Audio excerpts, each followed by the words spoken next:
sou Irlândia, seja bem-vindo e bem-vinda no nosso espaço de compartilhar as nossas experiências e um espaço de liberdade para dizer a nossa palavra. Nós estamos dando continuidade ao projeto A Força da Palavra em Conexões.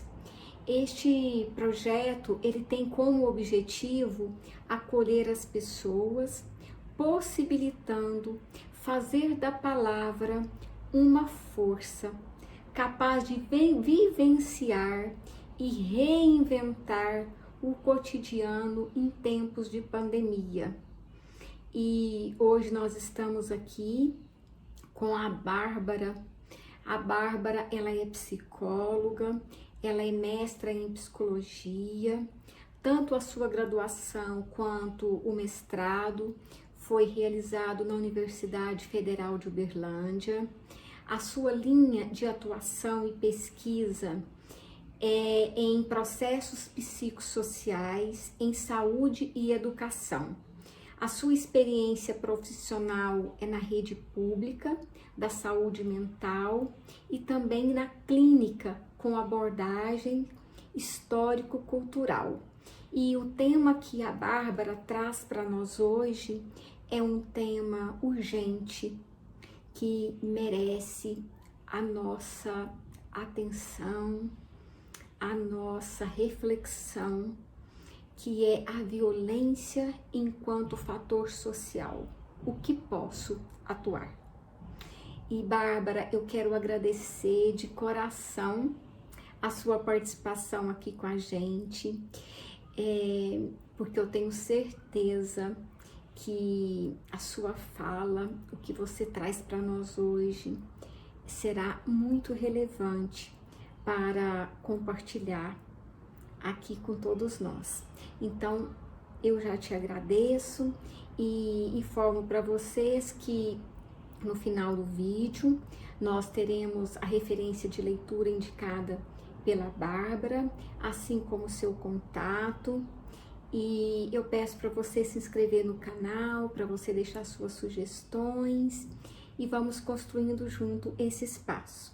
E Bárbara, a fala agora é sua, fica à vontade. Boa noite. Eu gostaria de agradecer, né, Irlande, pelo convite, e agradecer a todo mundo que está aqui também pela disponibilidade, né, de tempo. A gente vai entendendo que nesse momento de isolamento social e, né, de pandemia, não está fácil. O home office fica meio disfarçado, assim, né? Parece uma coisa tranquila, poder trabalhar, estudar de dentro de casa, mas acaba que isso vai significar para grande parte de nós uma carga ainda maior de trabalho, uma não possibilidade de separação entre trabalho, estudo e momentos de lazer, momentos de estar em casa no ócio, né?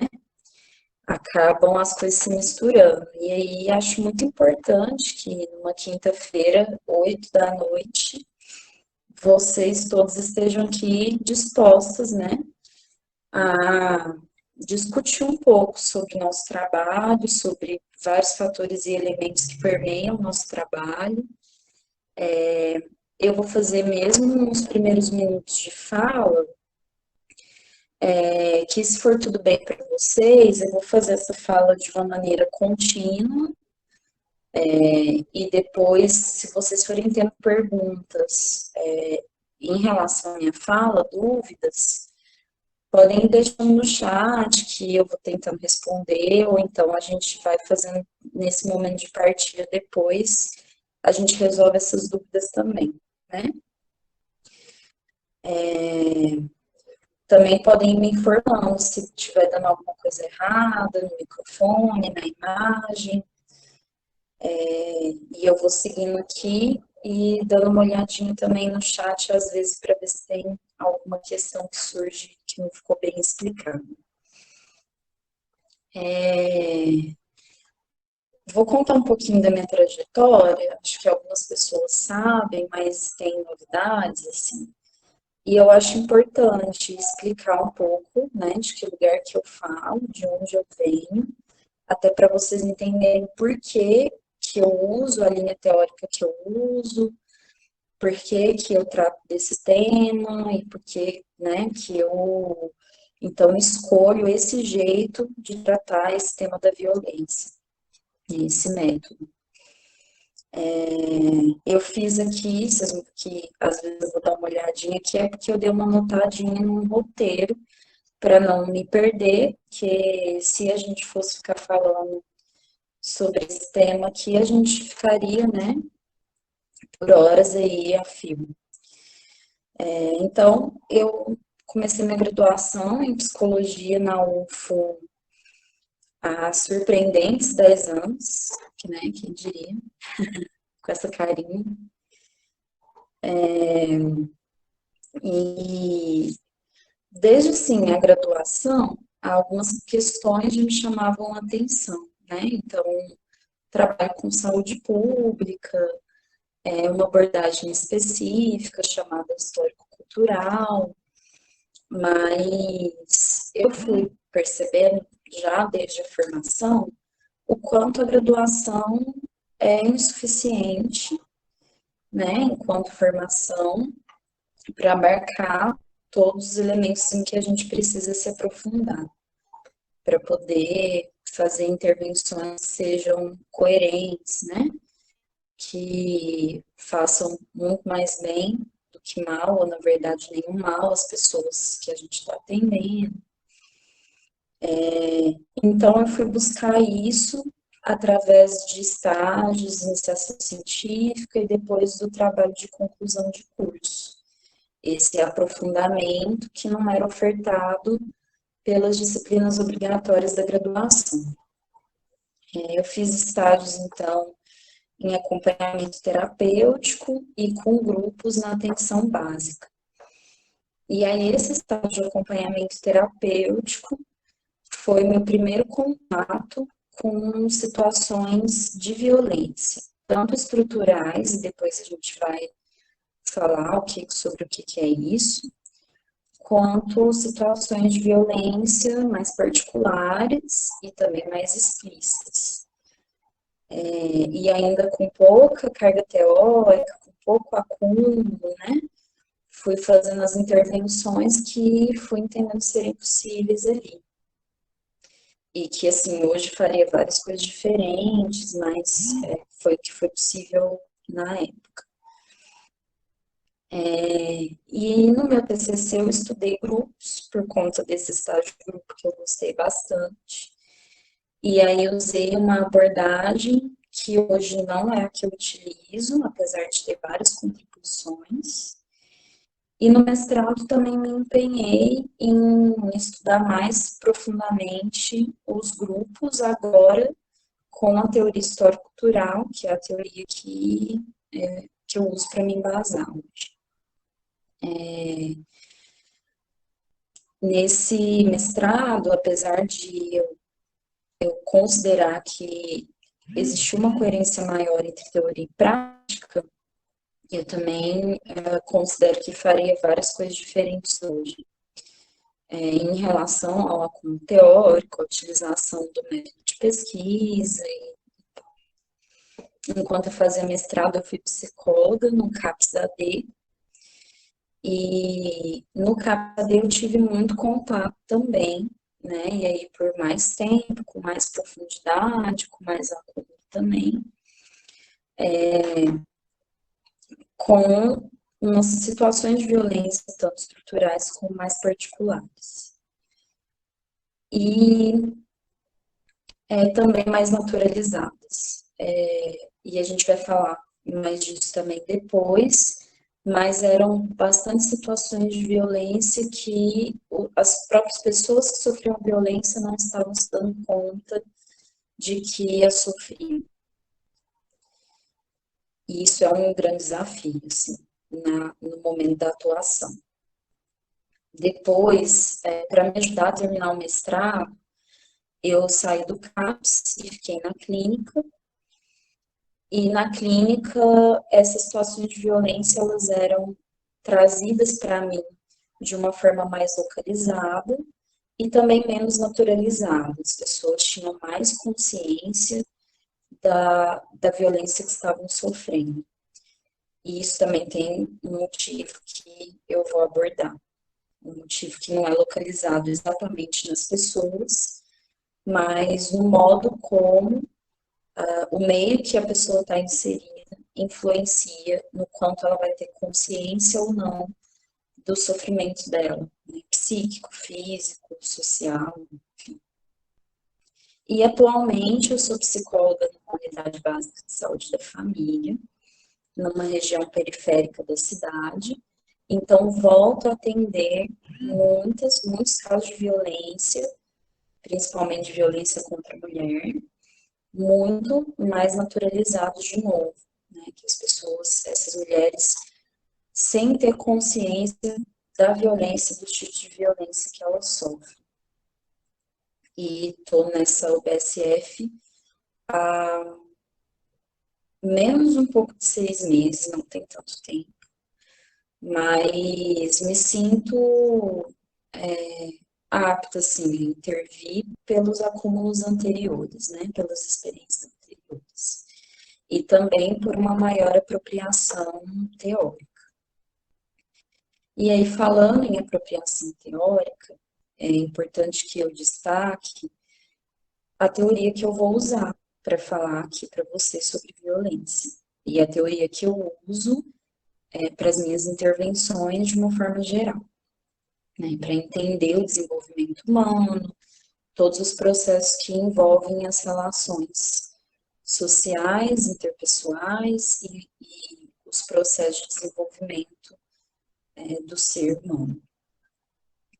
E essa teoria é a teoria marxista, né? A teoria marxista não tem só o Karl Marx como grande teórico, apesar de ele ter sido, não à toa, né? O nome da teoria leva o nome dele, porque ele foi a pessoa que mais sistematizou o método e a teoria, mas tem outros teóricos também que são marxistas, que contribuem tanto quanto.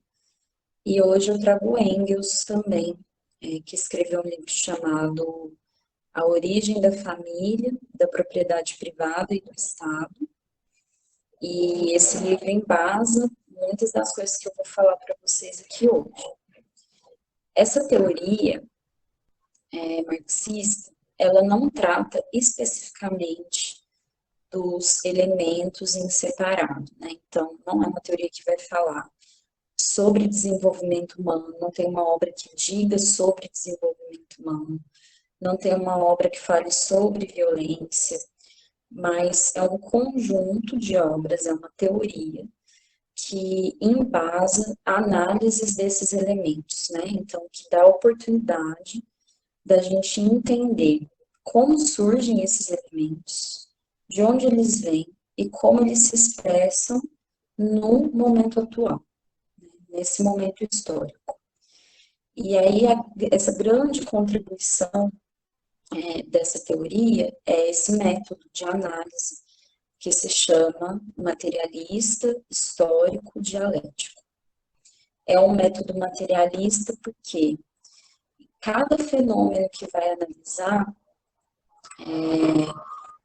esse método busca analisá-lo a partir da sua origem, a partir de seus determinantes sociais, materiais, concretos, a partir daquilo que fez surgir a necessidade daquele objeto, daquele fenômeno existir.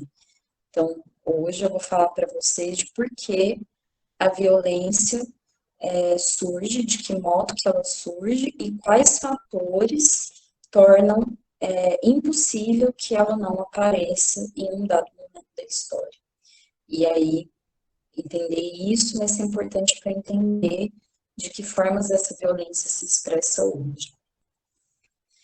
É um método também histórico, porque localiza o fenômeno, o objeto de estudo, no tempo.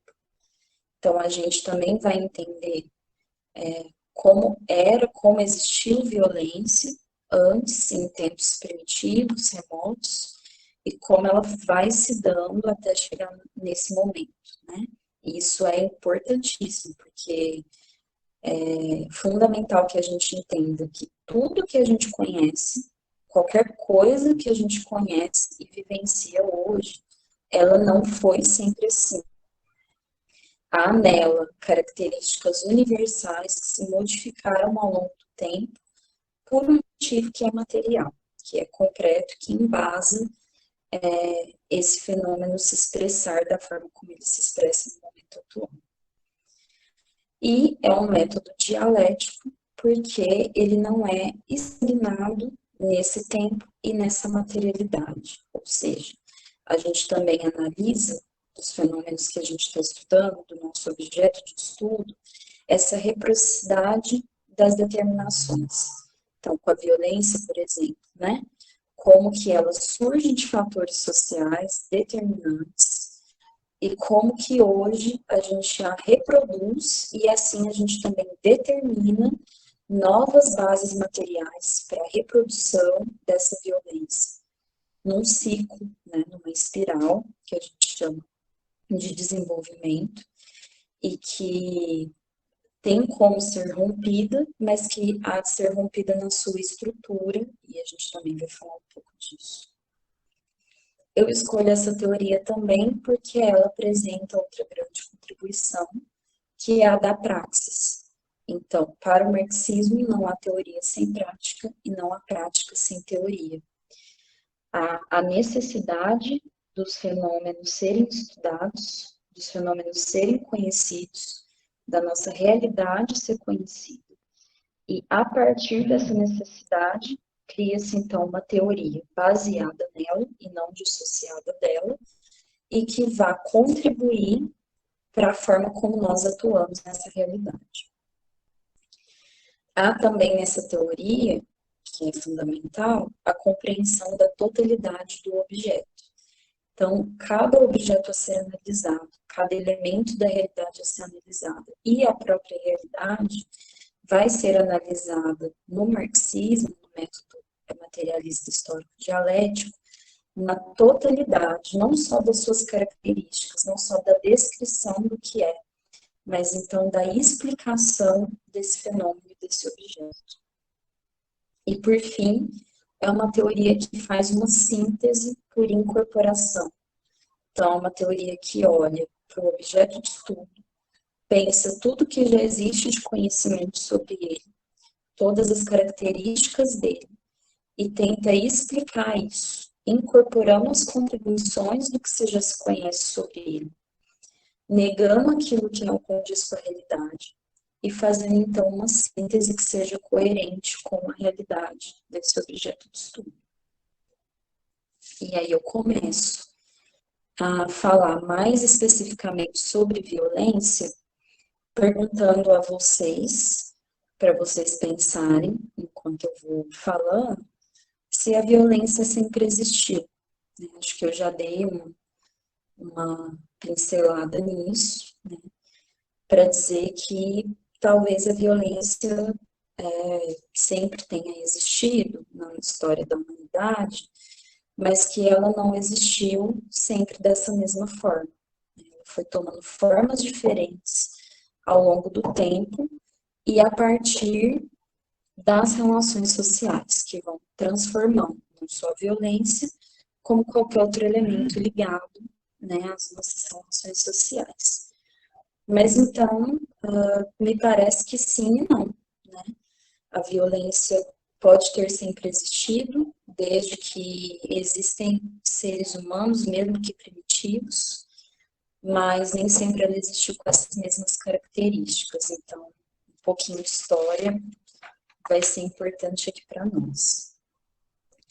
Existiam, e aí eu estou usando aquele livro do Engels que eu comentei para desenvolver esse raciocínio, existiam nas sociedades primitivas que eram nada em comum com o jeito como a gente concebe a sociedade hoje, as chamadas comunas.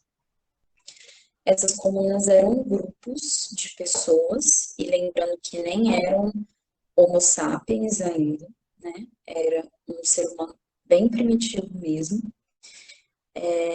Era um ser, né? Nem sei se a gente pode chegar a chamar de humano, porque ainda não estava completamente humanizado. Mas nessas comunas, o que que a gente tinha? A gente tinha grupos de pessoas que não tinham uma regra de relacionamento sexual ou amorosa, mas que se relacionavam todos entre si. E isso por um motivo importante.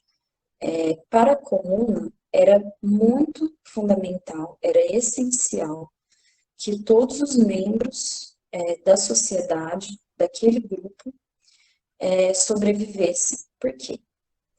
Porque eram tempos de escassez.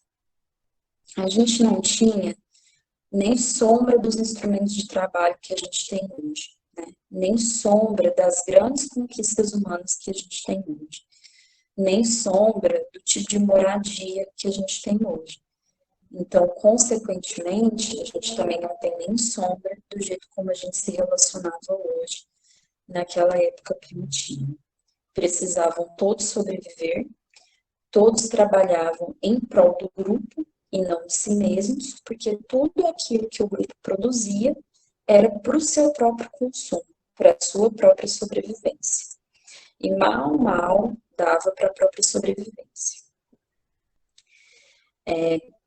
O que foi acontecendo, né, dentro dessas comunas ao longo do tempo para desenvolver a sociedade hoje, vão sendo questões, digamos assim, naturais, territoriais, que eu já vou explicar para vocês.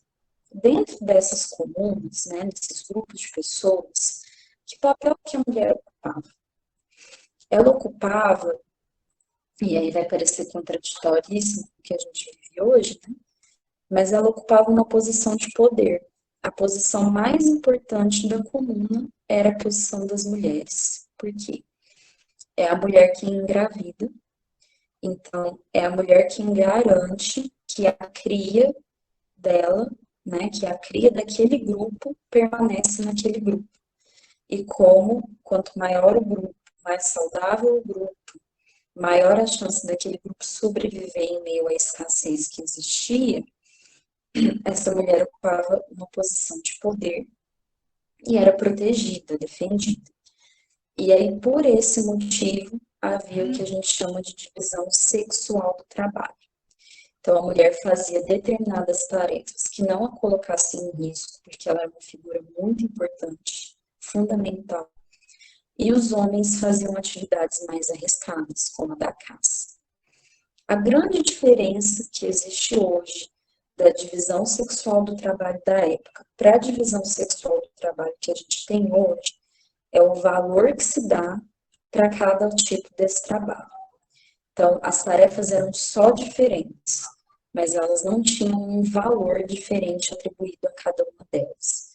Então, a mulher, por não caçar, até então, não ocupava uma posição de submissão ou de diminuição, né, do seu ser, e nem sofria violência por conta disso, né, porque, pelo contrário, ela era fundamental e era protegida. E aí, por essa questão natural, territorial, o que aconteceu foi que alguns grupos, algumas comunas, primeiro do lado do Oriente do nosso planeta, foram nômades, né? Assim, circulavam de território para território para caçar.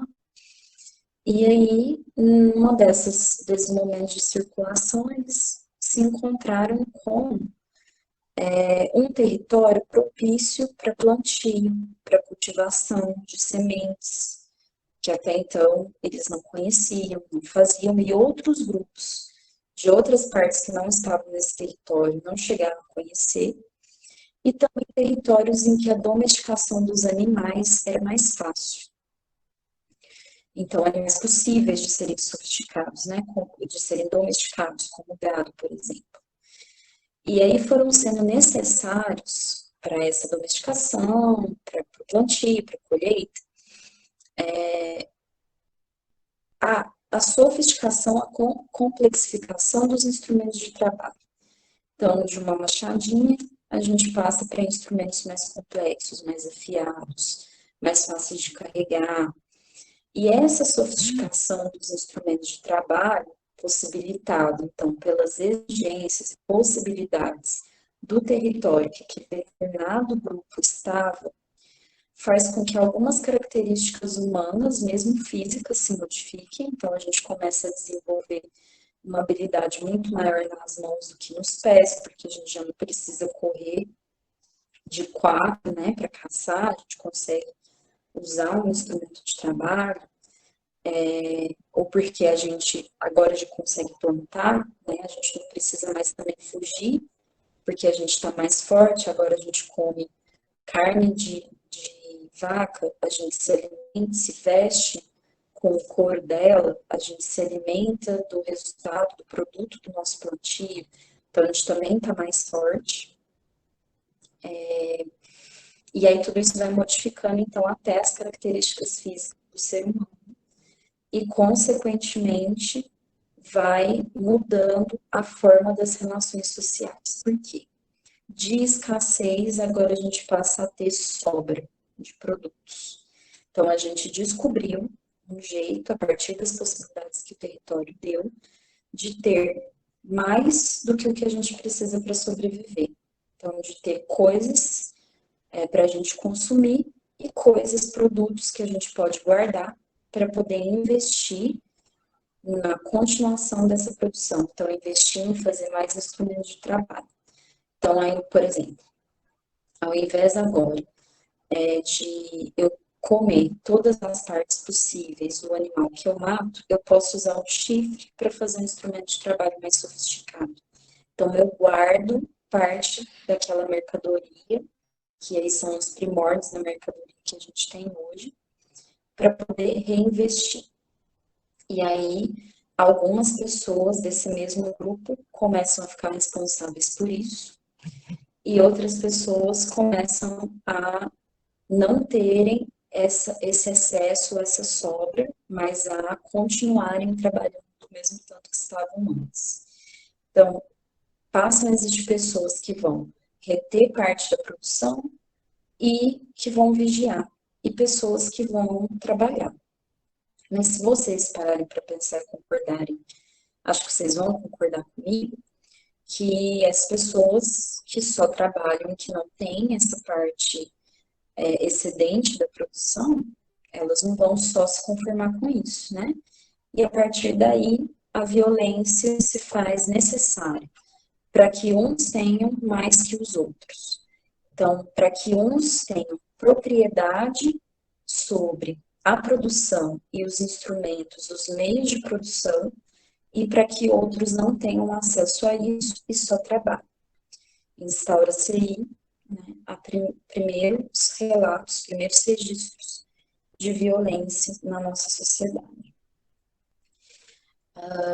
Com esse fato também, né, precisava-se de garantir agora, não só que a cria não pertença a outro grupo que não é esse, porque a sobrevivência já não é mais uma preocupação tão grande assim.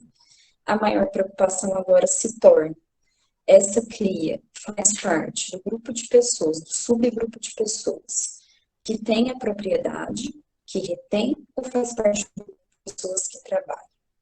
E aí, nesse momento, o controle sobre o corpo das mulheres passa a ser importante, porque ela já não pode mais se relacionar com qualquer pessoa do grupo. Ela passa a ter que se relacionar com uma parte do grupo com outra.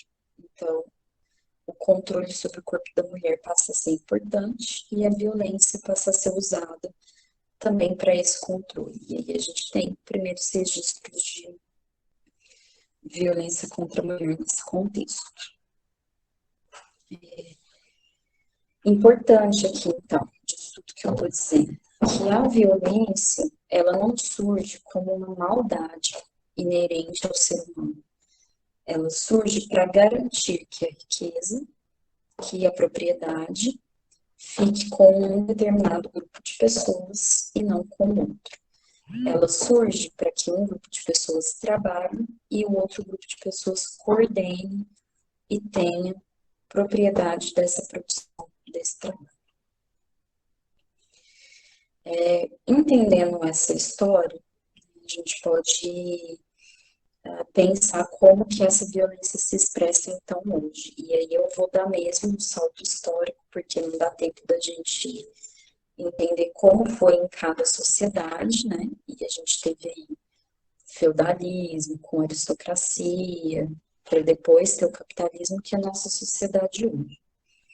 Então, como se dá a violência hoje nessa sociedade?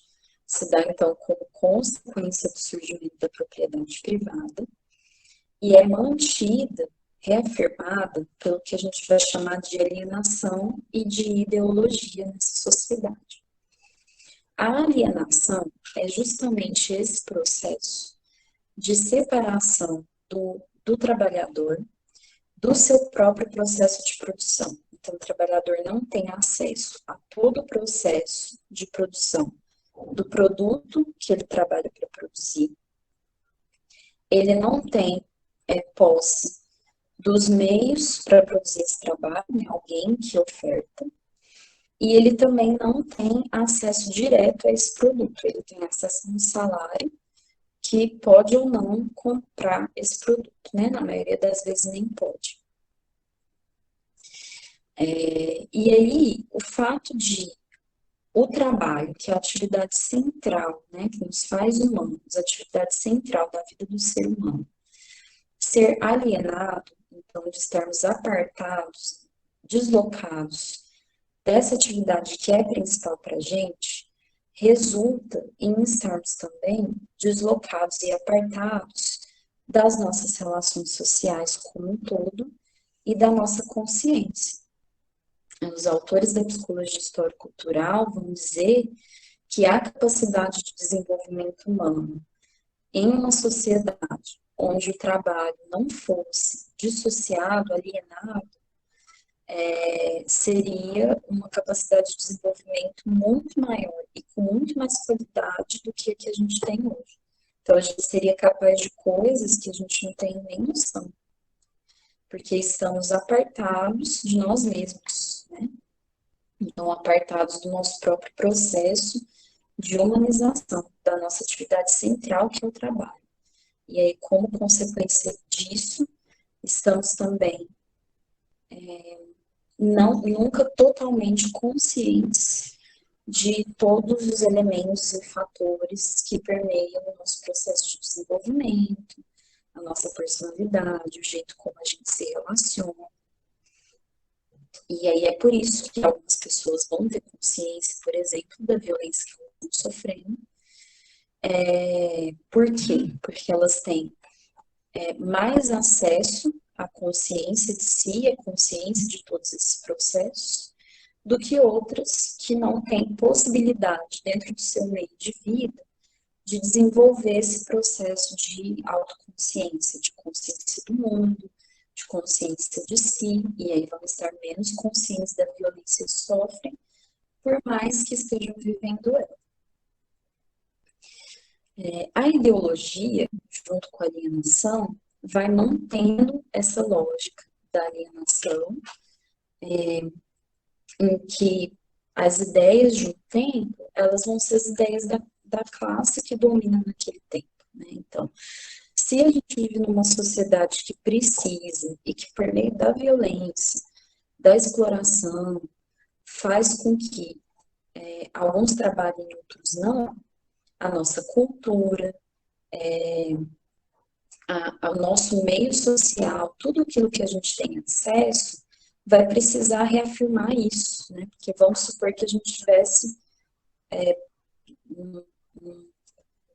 numa distopia, assim, que a gente tivesse acesso a uma cultura de outra sociedade e que a gente começasse a parar para pensar e concluir se resolvesse um meio hábil, um meio capaz, efetivo, de romper com esse ciclo de violência e de exploração. Muitas pessoas que lucram com isso estariam perdendo, né? Então, é importante para a manutenção dessa sociedade do jeito como ela está, que nossa cultura não se dissocie disso. E aí, claro que a gente tem avanços, mas de uma forma geral, a ideologia, a cultura, ela serve para reafirmar a alienação, para mantê-la.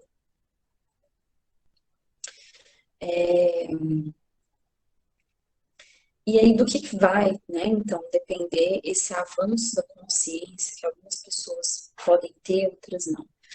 Vai depender das possibilidades que a vida oferece, que a vida oferta de recursos subjetivos para isso. O que acontece no processo de desenvolvimento humano? A gente internaliza questões que são da estrutura social, e aí, a partir dessa internalização, a gente age no mundo, nas nossas relações interpessoais, de maneiras que são subjetivas.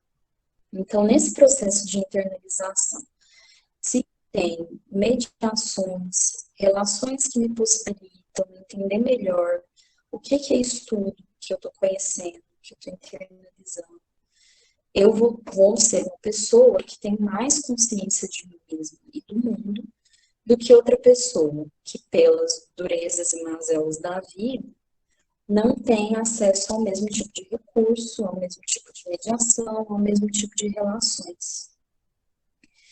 E aí, como que a gente, então, né, intervém, já que eu estou dizendo assim, que isso é uma condição material, que a vida das pessoas, que é o que possibilita ou não, que elas tenham maior consciência ou menos, e aí, a partir disso, possam agir no mundo. O que vai determinar a forma como a gente intervém nessa subjetividade é justamente o se atentar para onde o sujeito está localizado em questão das possibilidades que ele tem ou não de se apropriar daquilo que você está fazendo, da intervenção que você está fazendo. E para isso, o fundamental é a gente lembrar que antes da consciência, antes da intervenção que a gente vai fazer, antes do que esse sujeito vai trazer, antes do problema, antes do sofrimento, ele tem uma pessoa, né? E que essa pessoa, como eu disse, age no mundo, ela internaliza os fatores sociais e ela age depois nas relações dela de uma forma singular, né? De uma forma subjetiva. Então, ali existe uma pessoa que, de acordo com aquilo que ela internalizou, vai manter uma relação que é particular com o meio em que ela vive. Então, a gente precisa considerar essa pessoa como anterior a qualquer processo de consciência. Isso é o que a gente chama de relação singular, particular e universal. E é também o que a gente quer dizer quando a gente diz que a personalidade é o social em nós, né? Então, nós, seres humanos, somos formados desse social, mas agimos e incidimos sobre esse meio em uma relação que é, primeiro, universal, depois internalizada de um modo particular e formada a subjetividade, a singularidade. E vice-versa, essa singularidade também interage de um jeito particular, construindo esse universal. Lembrando disso, que antes do problema há uma pessoa, a gente pode começar a passar a pensar que aí quem vive esse problema, né, quem é que vive esse problema? Quem é essa pessoa? E aí de que forma que essa pessoa vive esse problema? Então, a gente tem essas três coisas fundamentais. Lembrar que é uma pessoa antes do sofrimento, com toda a sua história. Depois, se perguntar quem é essa pessoa. Então, a gente vai precisar saber dessa história, e não da história do problema, mas da história da pessoa. E depois, de que forma esse sofrimento tem se expressado na vida dessa pessoa. De que forma ela vive esse sofrimento. Para isso, então, a gente vai precisar entender a história, que, de novo, não é a história do problema, mas da pessoa, e a história das relações dela, a história de vida dela. A gente vai precisar entender o momento atual, que é como ela está se relacionando com esse momento de sofrimento. E aí, a partir da coleta dessa história e desse momento atual, a gente vai ter mais ou menos exposto os recursos que ela tem disponíveis, né? Então, o que ela já entende do sofrimento dela, da situação dela, do modo de viver dela, e o que que ela tem disponível para lidar com esse sofrimento, né? Tanto de recursos emocionais, como de recursos materiais, concretos, que só, mais uma vez lembrando, não estão dissociados um do outro, né? O meio da vida, os meios de vida, é que vão ofertar o desenvolvimento desses recursos subjetivos. E para isso a gente vai ter que perguntar. A gente pode fazer perguntas tanto mais diretivas, para entender melhor o que aquela pessoa tem para nos contar, sem nunca assumir que a gente já sabe, porque a gente não sabe, né? Da história da vida de cada um aqui sabe. E a gente pode fazer perguntas que vão nos ajudar a, junto com essa pessoa, chegar nesses recursos que ela tem disponível e, quem sabe, em mais recursos.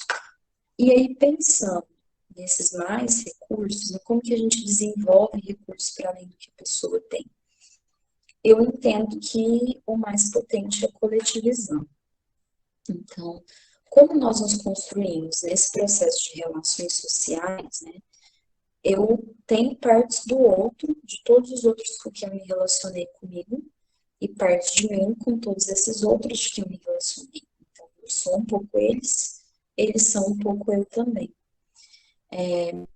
E aí eu entendo que no processo de coletivizar, né, então, da pessoa não ficar sofrendo individualmente, tendo que resolver seus problemas só consigo mesma e só individualmente, surge uma potência maior para soluções, para recursos que antes ela não tinha pensado, que é esse processo que o outro me oferece, algo de mim mesmo, uma visão de mim, quando escuta a minha história, que eu mesma não tinha, simplesmente porque o outro tem uma singularidade que é diferente da minha, uma história de vida que é diferente da minha, e a partir da história de vida dele, da singularidade dele, ele pode me ofertar outros recursos que eu ainda não tinha pensado.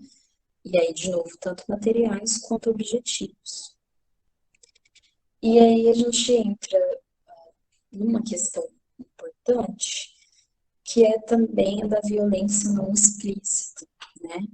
Aqueles casos que a pessoa não tem consciência nenhuma do próprio sofrimento, não tem consciência que o que ela sofre é violência, ou tem, mas não consegue falar sobre isso e não consegue agir minimamente sobre isso, né? O que que a gente faz? A gente lembra de toda essa historinha que eu contei, que a violência, ela permeia a nossa sociedade e ela é intrínseca à vida das mulheres. Seja ela, e aí vou diferenciar agora, uma violência que é estrutural, que é essa violência que foi sendo produzida pela nossa sociedade, nas nossas relações, seja ela uma violência mais específica.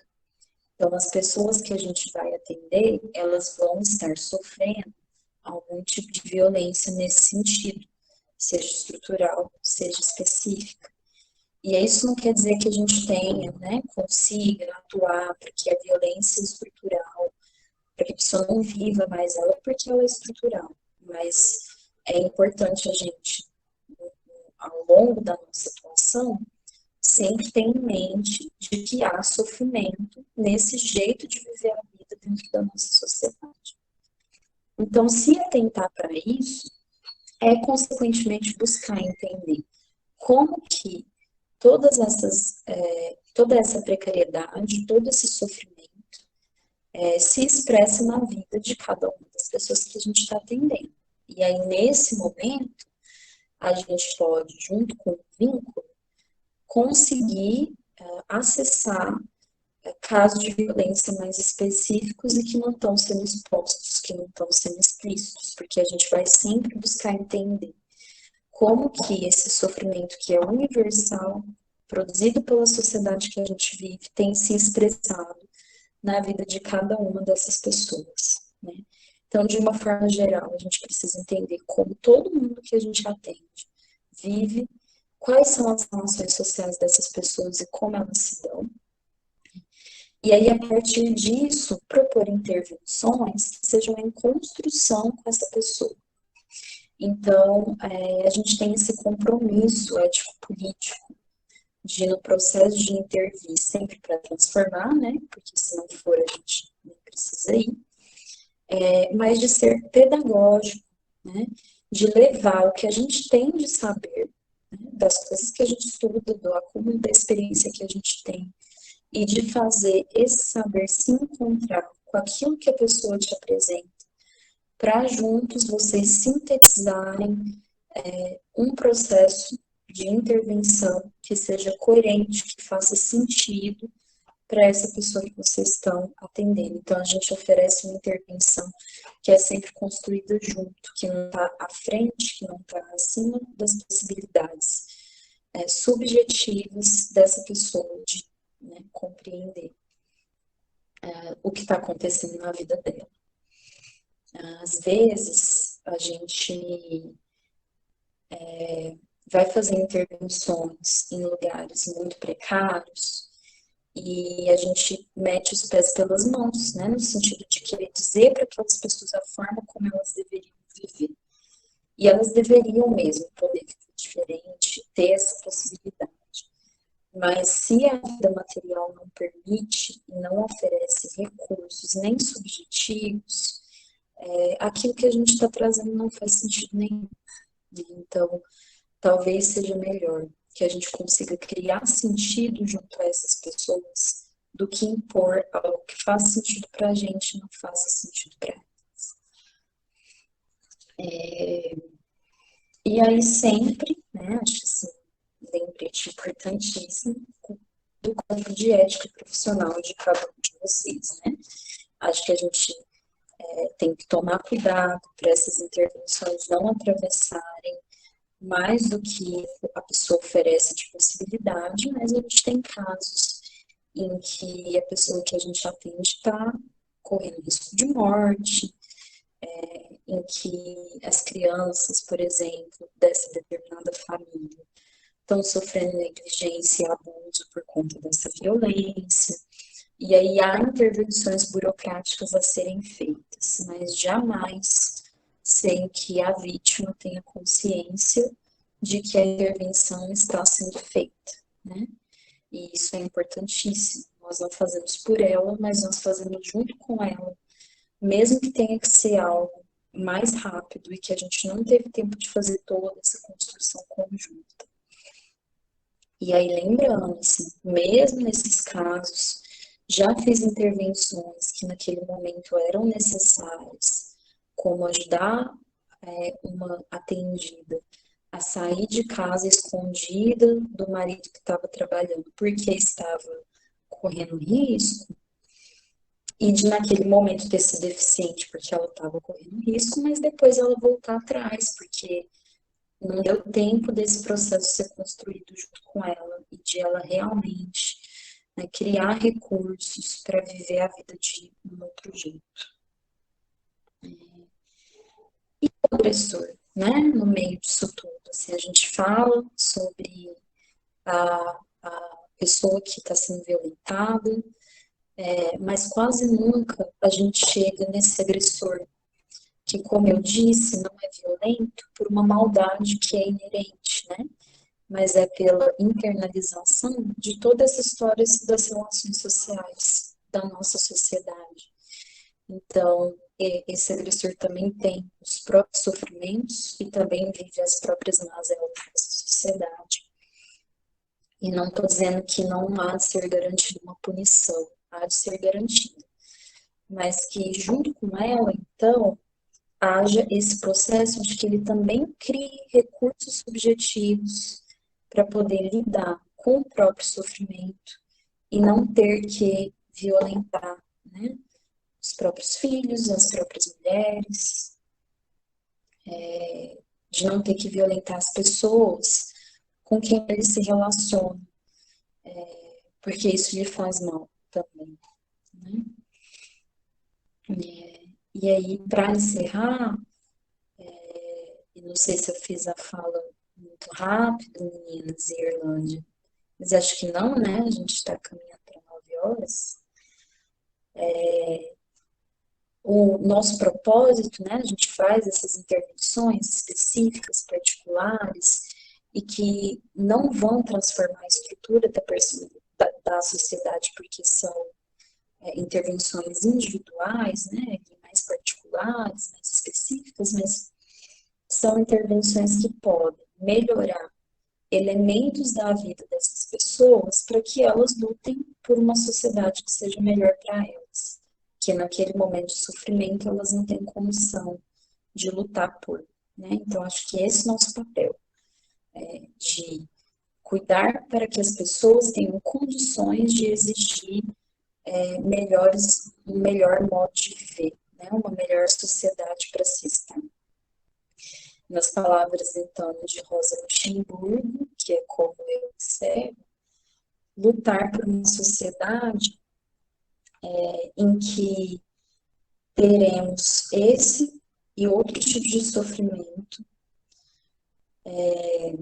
não mais engendrados, determinados por esse modo de produção e reprodução da vida. Então, uma sociedade em que possamos ser socialmente iguais, humanamente diferentes e totalmente livres. Acho que é isso que